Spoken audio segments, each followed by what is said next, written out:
Challenge আমাদের সামনে। বাংলাদেশকে সর্বতোভাবে আবার নতুন করে গড়ে তোলার একটা বড় দায়িত্ব। আজকে এখানে এসেছি আমরা আমাদের মুক্তিযুদ্ধের ২০ শহীদদের স্মরণে তাদের প্রতি শ্রদ্ধাঞ্জলি জানাতে।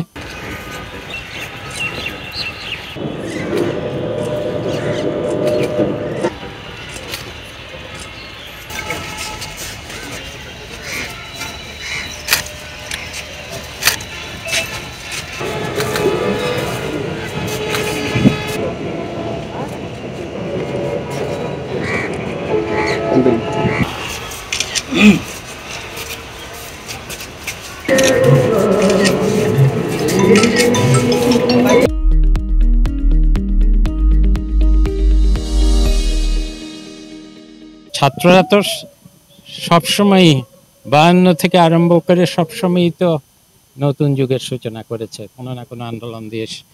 সব শেষে এবার যে ছাত্র আন্দোলন, এটা সব কিছুকে ছাড়িয়ে গেছে এবং সেজন্যই আমাদের বাংলাদেশকে পুনর্নির্মাণের বড় চ্যালেঞ্জ আমাদের সামনে। আপনারা দোয়া করবেন যেন আমরা সেই